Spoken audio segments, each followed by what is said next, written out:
اس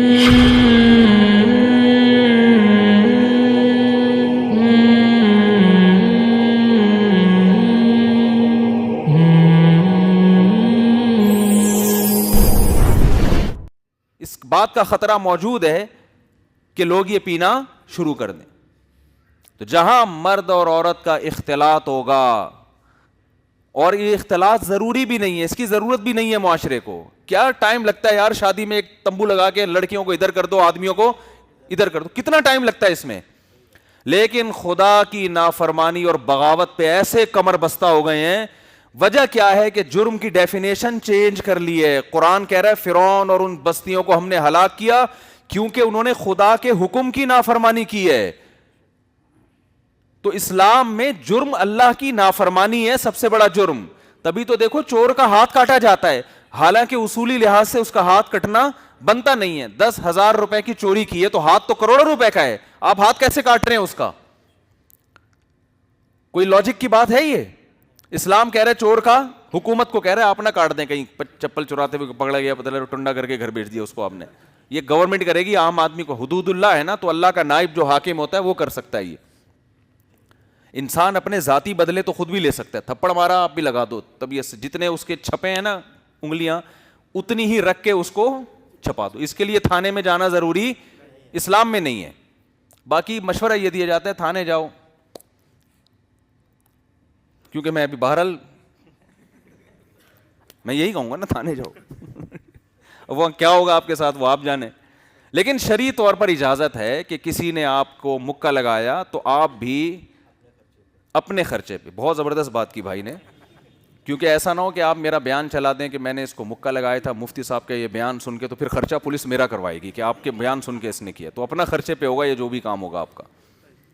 اسلام نے اجازت دی ہے کہ ایک آدمی نے مکہ لگایا، آپ جتنی اسپیڈ سے لگایا بالکل اسی اسپیڈ سے لگاتے ہیں. اس میں کوئی ضروری نہیں ہے کہ کوئی حکومت ہی کرے گی. لیکن آپ کی کسی نے پیسے چوری کیے، اسلام آپ کو ہاتھ کاٹنے کی اجازت نہیں دیتا. کیوں بھائی؟ چوری پہ ہاتھ کٹنا بنتا ہی نہیں ہے اصولی لحاظ سے. آپ یہ کر سکتے ہو بھائی 10,000 روپے میرے دے، اور جو مجھے ٹینشن ہوئی ہے اس کی کوئی بھی سزا دے دو آپ اس کو. لیکن اسلام کیا کہتا ہے کہ جس کی چوری ہوئی ہے نا، اگر وہ بندہ عدالت میں مقدمہ لے گیا کہ اس بندے نے پیسہ چوری کیا ہے اور گواہوں سے ثابت کر دیا، تو حکومت اللہ کی زمین پہ نائب ہوتی ہے. پھر اللہ اس بندے کو ہٹا دیتا ہے، اب تو راستے سے ہٹ جا. جرم اس کا ثابت ہو گیا ہے، تو تیری چوری بعد میں، میری نافرمانی پہلے. تو میری نافرمانی کی وجہ سے مجھے یہ حق حاصل ہے کہ میں اس کا ہاتھ کاٹنے کا حکم دوں، اس کا ہاتھ کاٹ دو. اب اگر آپ معاف بھی کرنا چاہیں کہ بھائی میرے پیسے چوری کیے تھے 10,000 کے بدلے میں اس وسیم بھائی، اور بھائی معذرت کے ساتھ وسیم بھائی کہیں گے یار میرے کھاتے میں کیوں ڈال رہے ہو؟ ایسا نام بتاؤ نا جو کسی کا ہو نہیں. سبکتگین بھی اب ہونے لگے ہیں، قطب الدین نہیں، کوئی ایسا نام ہم سوچ کے لائیں گے کسی وقت جو بہت ہی ایسا نام ہو جو کسی کا ہو نہیں. خیر، آپ نے کہا بھائی اس بندے کا میں معاف کر رہا ہوں، تو شریعت میں عدالت کو اب معاف کرنے کا حق حاصل نہیں ہے. کیوں؟ فَعَصَوْا رَسُولَ رَبِّهِمْ، اس نے اپنے رب کے نبی کی نافرمانی کی ہے، رب کے حکم کی نافرمانی کی ہے. اللہ کہتا ہے بھئی چور جو ہے نا وہ معاشرے میں فساد پھیلا رہا ہے، لوگوں کے جان اور مال کے. اللہ زمین میں فساد کو پسند نہیں کرتا. لوگوں کے آج اس کے 10,000 روپے پکڑا دیے، 2-4 چترول لگا دیے، کل کسی اور کے چرائے گا، پرسوں کسی اور کے چرائے گا. اور اللہ زمین میں فساد کو پسند نہیں کرتا، یہ فساد میں چاہ رہا ہے. اللہ کہتے ہیں اس کا ہاتھ کاٹو. ڈاکو کو اسلام میں کیا حکم دیا جو دن دہاڑے لوگوں کو گن پوائنٹ پہ چیزیں چھینتے ہیں؟ اسلام نے حکم دیا کہ ڈاکوؤں کی کوئی جماعت کہیں حملہ کرتی ہے، کسی کی ڈکیتی کرتی ہے، راستے سے مسافروں کو لوٹتی ہے، تو قرآن نے کیا سزا دی؟ انما جزاء الذین یحاربون اللہ ورسولہ ویسعون فی الارض فسادا ان یقتلوا او یصلبوا او تقطع ایدیہم وارجلہم من خلاف او ینفوا من الارض. 4 سزائیں اللہ نے ڈاکو کی بیان کی ہیں. ان یقتلوا، کو قتل کیا جائے، او یصلبوا، سولی پہ لٹکایا جائے، او تقطع ایدیہم وارجلہم من خلاف، دایاں ہاتھ اور بایاں پاؤں کاٹا جائے، او ینفوا من الارض، زمین سے محبوس قید کر دیا جائے. تو علماء کہتے ہیں چار درجات ہیں ڈاکو کے، 4 اسٹیپ ہیں. اگر کسی نے ڈکیتی کی اور ڈکیتی کے دوران ابھی نہ کسی بندے کو زخمی کیا، نہ کسی کو مارا، نہ کسی کی چوری کی، پولیس پہنچ گئی اور اریسٹ کر لیا ان کو، ابھی انہوں نے جرم کیا نہیں ہے، کرنے لگے تھے مگر کرنے سے پہلے پکڑے گئے، تو ان کو حبس کیا جائے، محبوس، جیل میں ڈال دیا جائے گا. اس وقت تک جیل میں رہیں گے جب تک حاکم کو یہ غالب گمان نہ ہو جائے کہ آئندہ یہ لوگ یہ حرکت نہیں کریں. اس دوران اگر ان کی خاطر تواضع بھی ہوتی رہے چترول کے ساتھ، مختلف پاکستانی پولیس کے حوالے کر دو، پھر بتانے کی ضرورت نہیں کیا کرنا ہے، پھر تفصیل بتانے کی بالکل ضرورت نہیں، وہ اپنے حساب سے ان کی تواضع کریں گے. یہ اس صورت میں ہے کہ انہوں نے اقدام کا ارادہ کیا مگر کام کرنے سے پہلے پکڑے گئے. یہاں بھی عوام کو معاف کرنے کی اجازت بولو نا بھائی نہیں ہے. یعنی جس گھر میں ڈکیتی ہوئی تھی وہ آئے، انہوں نے کہا ہمیں بہت ترس آ رہا ہے، چھوڑ دو. نہ حکومت کو اجازت نہیں ہے چھوڑ. کیوں؟ اس جرم کو کس کا جرم سمجھا جا رہا ہے؟ خدا کی نافرمانی. تو خدا آسمان سے حکم نازل کر رہا ہے کہ ان کو یہ سزا ملے گی، آپ کو حق نہیں ہے معاف کرنے کا. دوسرا قرآن نے بیان کیا ان کے دایاں ہاتھ اور بایاں پاؤں کاٹو. یہ اس صورت میں کہ جب انہوں نے مال لیا ہو، کسی کو قتل نہ کیا ہو. ایک بندے نے بھی لے لیا نا، 10 ڈاکو تھے، ایک نے مال لے لیا، 9 تماشا دیکھ رہے تھے، ہاتھ اور پاؤں 10 کے 10 کے کٹیں گے. بات نہیں آ رہی سمجھ میں؟ یہاں بھی اشکال ہوتا ہے، بھائی انہوں نے تو صرف ابھی ایک موبائل ہی لے کے نکلے ہیں بھائی. موبائل کی قیمت کتنی ہوگی؟ لاکھ روپے ہوگی، 1.5 لاکھ روپے ہوگی. یا کسی خاتون کے بندے چھین کے بھاگ گئے، پولیس آئی اور بھاگ گئے، یا ویسے ہی ان کا ارادہ ہی اتنی ڈکیتی کا تھا، لاکٹ لے کے نکل گئے، وہ اس کی قیمت لاکھ ہوگی، 1.5 لاکھ ہوگی، اور ایک آدمی نے کیا ہے اور 10 کے 10 کا دایاں ہاتھ اور بایاں پاؤں کاٹا جا رہا ہے. ظاہر یہ بات عجیب سی لگتی ہے بھائی، کیوں بھائی؟ دنیا کا لا تو یہی کہتا ہے نا بھائی. وہ کہیں گے یار 1 لاکھ کا موبائل لیا اور دایاں ہاتھ اور بایاں پاؤں آپ کاٹ رہے ہو ان کا، یہ کون سی عقل میں آنے والی بات ہے؟ لیکن قرآن کیا کہہ رہے ہیں؟ یہ لوگ زمین میں فساد مچا رہے ہیں. تو یہ اللہ اس کے رسول کے مجرم ہیں، یہ عوام کے مجرم نہیں ہیں. خدا زمین میں فساد کو پسند نہیں کرتا ہے. کیوں کی یہ حرکت تم نے؟ اور 9 کو اس لیے ہاتھ پاؤں کٹے گا کہ بھائی ان کی مدد سے اس نے کیا یہ کام، اس میں طاقت پیدا ہوئی ہے، اور 9 کی وجہ سے کہ میرے ساتھ 9 بندے موجود ہیں. تو اب آپ بتاؤ، ہاتھ کروڑوں اربوں روپے کا، پاؤں کروڑوں اربوں روپے کا. تبھی تو غیر مسلموں کو اسلام کی سزاؤں پہ حیرانگی ہوتی، یار اتنی سخت سزائیں کیوں رکھی ہیں؟ چور نے 10,000 روپے چرائے اور اسلام کہتے ہیں ہاتھ کاٹ دو. یہ وحشیانہ سزائیں ہمیں قبول نہیں ہیں. بھائی اسلام اس کو اس حیثیت سے دیکھتا ہے کہ یہ اللہ کا جرم ہے، یہ مخلوق کی نافرمانی بات کے درجے میں، یہ خدا کی نافرمانی ہو رہی ہے. فَعَصَوْا رَسُولَ رَبِّهِمْ، یہ تو اللہ کے بھیجے ہوئے پیغمبر کی نافرمانی، تو وہ اللہ کی نافرمانی ہے نا. تو اگر انہوں نے چوری بھی کی تو ہاتھ اور پاؤں کاٹا جائے گا. اور اگر اس دوران کسی بندے کو مار دیا لیکن چوری نہیں کی، بندے کو قتل کر دیا، تو جس کو قتل کیا ہے اس کو قاتل، اس کے وارثوں کو قاتل کو معاف کرنے کی اجازت نہیں. عام قتل میں کیا ہوتا ہے؟ کسی نے کسی کو پیسے کے جھگڑے میں مار دیا تو بندہ مر گیا، تو جو بندہ مرا ہے اس کے وارثین کو اجازت ہے بھائی اس قاتل سے چاہیں تو دیت لے لیں، چاہیں تو معاف کر دیں. یہ ہے نا، کیونکہ اسلام نے اس جرم کو جو جرم سمجھا ہے دنیاوی معاملات میں، وہ یہ سمجھا ہے کہ جس خاندان کے بندے کو قتل کیا ہے ان کا نقصان کیا ہے، تو ان کی نقصان کی تلافی دیت سے کرو، یا ان کو حق ہے کہ وہ تمہاری گردن اڑا دیں. اس کو قصاص کہتے ہیں. اس میں حکومت کا انوالو ہونا بھی ضروری نہیں ہے.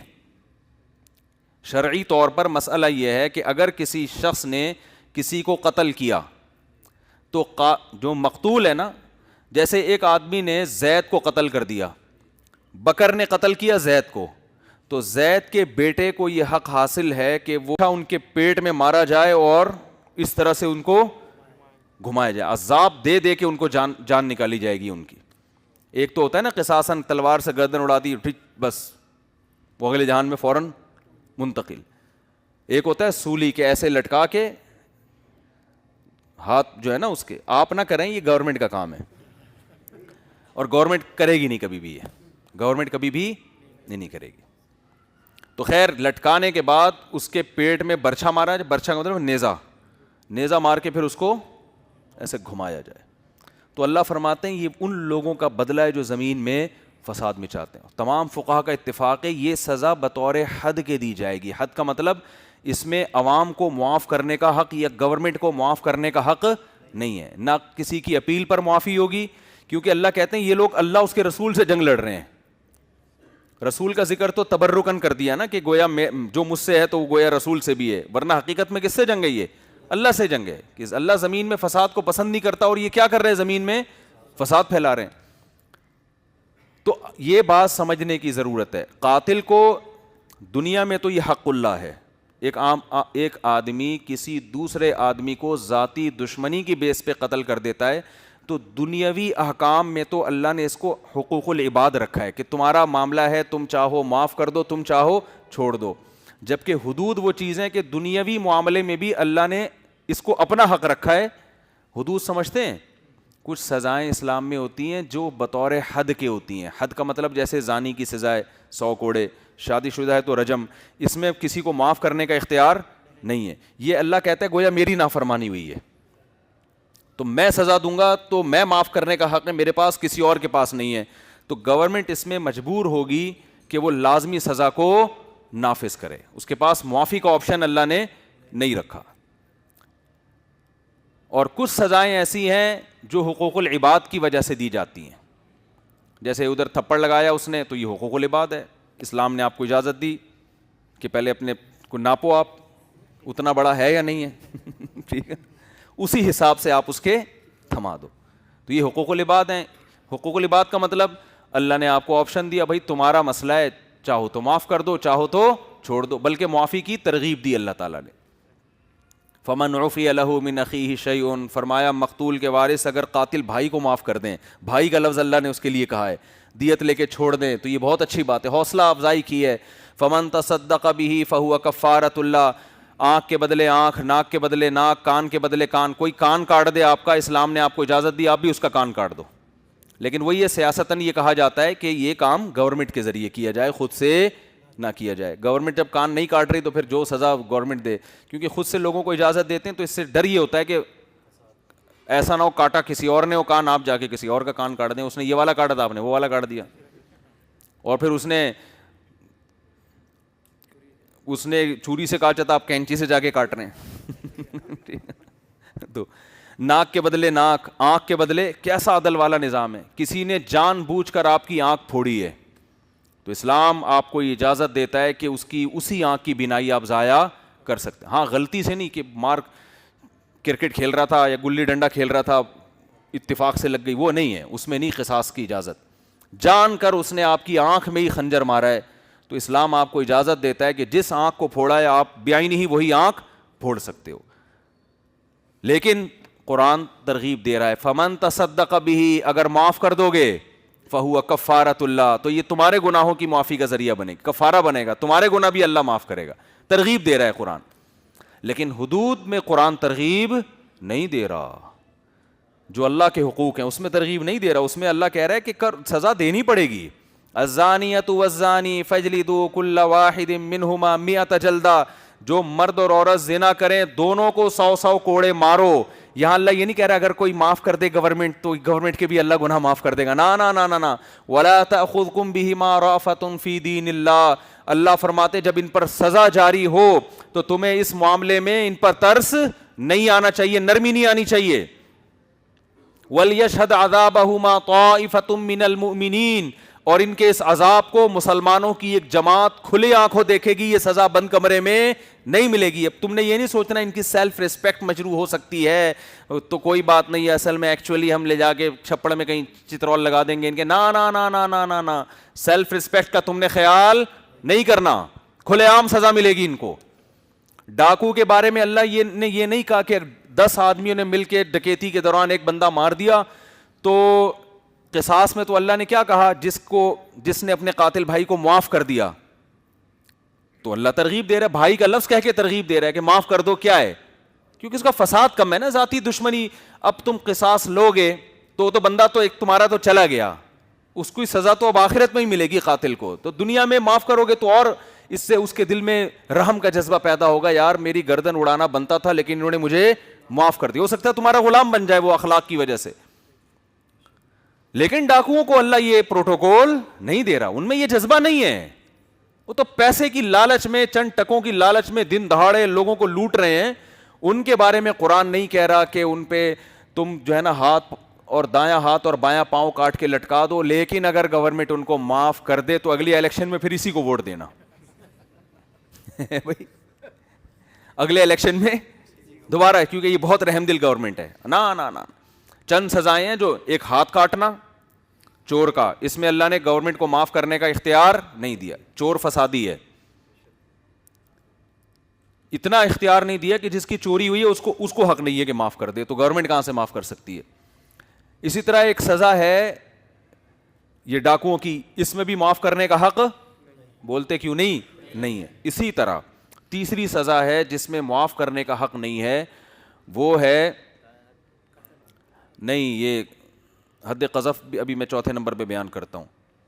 زنا کی سزا, چاہے وہ رجم ہو, پتھروں سے مارنا ہو یا کوڑے مارنا ہو, اس میں بھی معاف کرنے کا آپشن نہیں. چوتھی سزا جس میں معاف کرنے کا آپشن نہیں ہے وہ حد قذف ہے. یہ بھی عجیب بات ہے. آپ دیکھو, ایک آدمی کسی دوسرے پہ زنا کی تہمت لگاتا ہے. کیا تہمت لگاتا ہے؟ زنا کی. اس نے کیا کیا بھائی؟ زنا کیا ہے. عدالت میں جاتا ہے, بھائی یہ زانی ہے. تو شریعت میں حکم یہ ہے کہ اس کو یہ کہا جائے گا 4 گواہ لے کر آؤ. کیا لے کر آؤ؟ 4 گواہ. یہ اگر 4 گواہ لے کر آتا ہے تو ٹھیک ہے, پھر تو زانی کو سزا ملے گی. اگر یہ 4 گواہ نہیں لے کر آتا تو الٹی بلی کس پہ پڑ جائے گی؟ بولو, اس کے اوپر پڑ جائے گی. اب جب اس پہ بلی آئے گی تو جس پہ اس نے جس کو زانی کہا ہے نا, اس کو یہ حق نہیں ہے کہ اس کو معاف کر دے. نہیں آ رہی بات میرا خیال, اس کو یہ حق نہیں ہے. اس کو حق اس وقت تک تھا جب تک کیس عدالت میں نہیں گیا ہے. جیسے ایک آدمی نے کسی کو زانی کہہ دیا, وہ عدالت میں نہیں جاتا, وہیں چپڑ میں نکل جاتا ہے, چل یار چھوڑ, دوبارہ نہیں کہنا, بس نکل جائے یہاں سے, جائز ہے. لیکن اگر یہ عدالت میں گیا, عدالت میں جا کے اس نے یہ کہا کہ اس شخص نے مجھے زانی کہا ہے, اس شخص نے مجھے زانی کہا ہے, تو عدالت زنا کرنے والے سے یہ نہیں پوچھے گی کہ اس نے سچ کہا ہے یا بولو جھوٹ کہا ہے. یہ دیکھو